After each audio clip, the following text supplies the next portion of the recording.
8h44 en 7 ans de crise énergétique. Et vous, c'est quoi vos éco-gestes? Tiens, attention, si vous n'êtes pas exemplaire, regardez ce qui s'est passé hier en conférence de presse du Paris Saint-Germain. Vous avez le journaliste de LCI, Paul Larouturou, ancien de Quotidien, qui demande à Christophe Galtier, l'entraîneur du Paris Saint-Germain, s'il a parlé aux joueurs de l'éventualité d'arrêter les déplacements en jet privé pour se rabattre plutôt sur le train.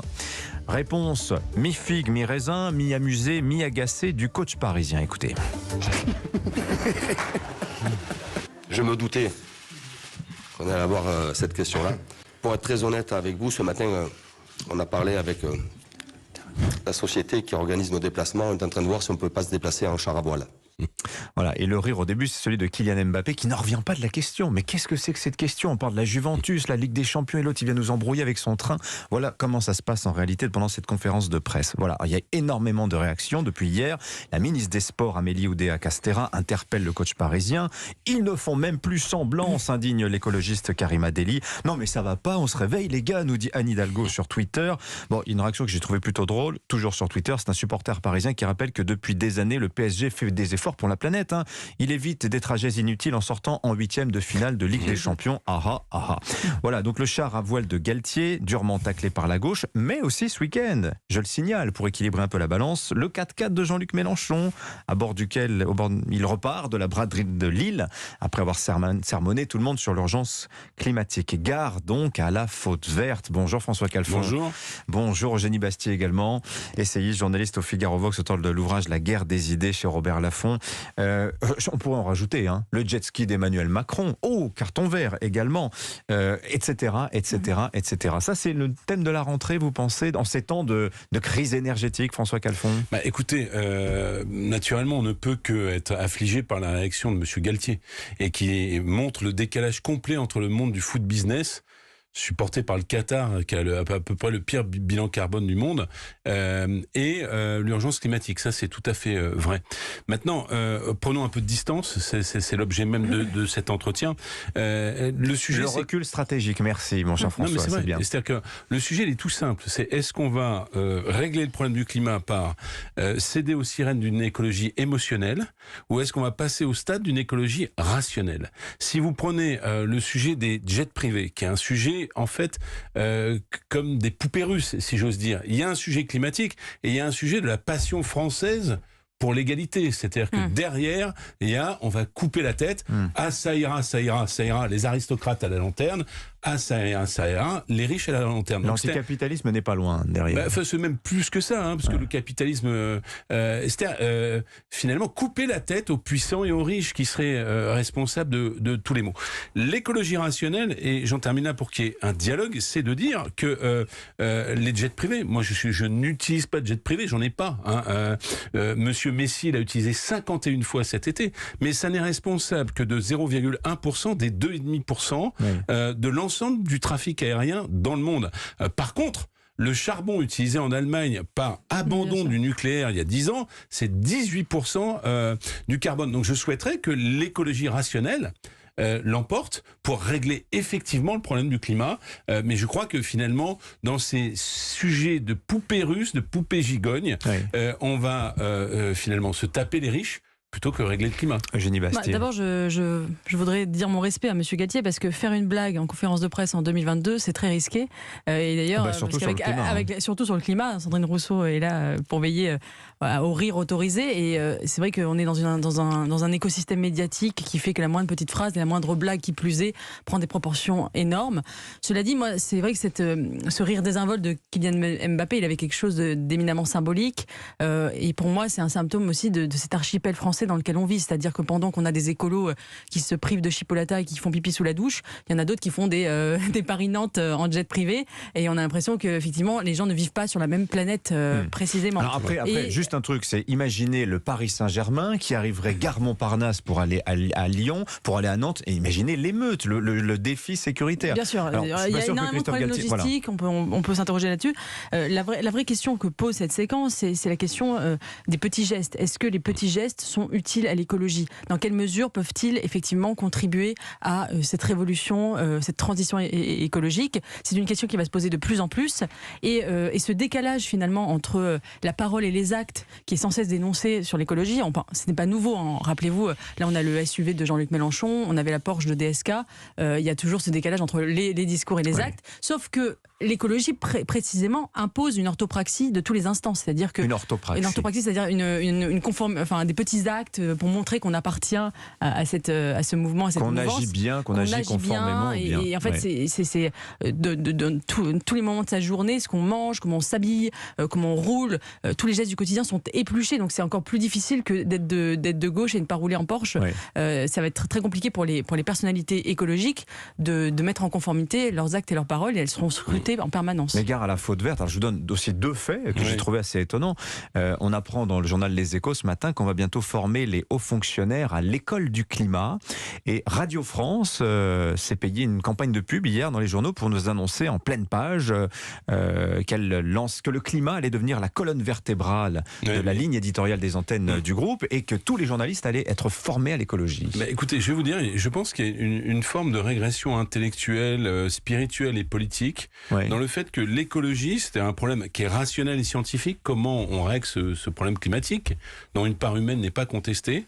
L'écologie deviendrait l'alpha et l'oméga de toute spiritualité ou de toute idéologie. Et je pense que cette écologie, qui est une écologie de dénonciation beaucoup, je parle de l'écologie politique, est finalement une sorte de réminiscence d'une idéologie millénariste de peur.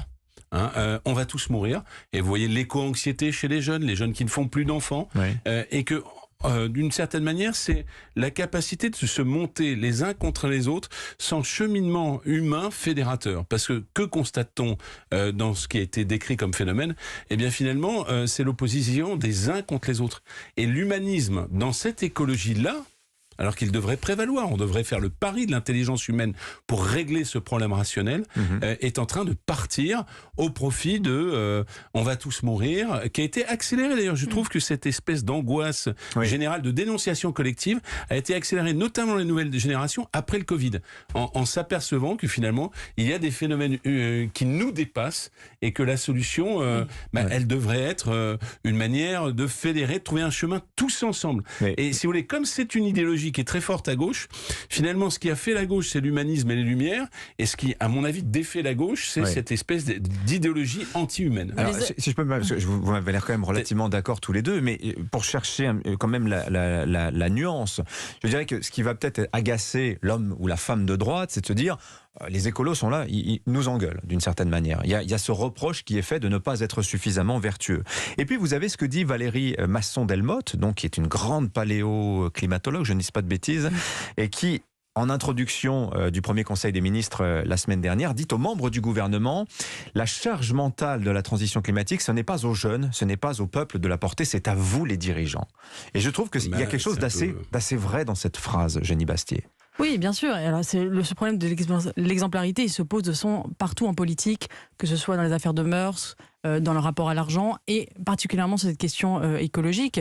Mais je veux dire, c'est aussi, ça a ses limites. Évidemment que les élites doivent montrer l'exemple, mais les grands changements qui nous attendent doivent être effectivement structurels, portés par tous.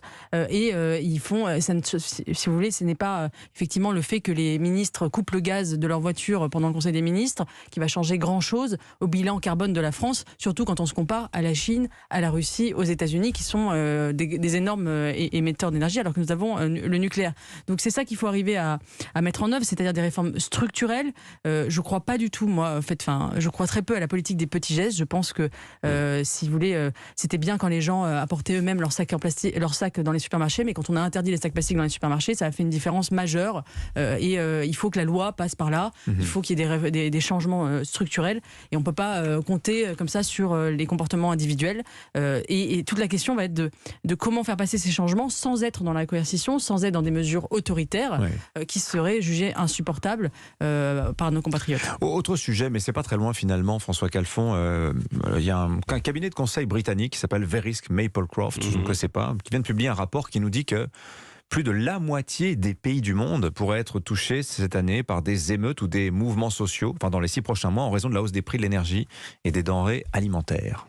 plus de 100 pays pourraient être touchés par ce genre de mouvement. Alors, on a vu l'Allemagne hier, 100 000 manifestants ce week-end à Prague, et beaucoup de monde du côté de Leipzig, etc.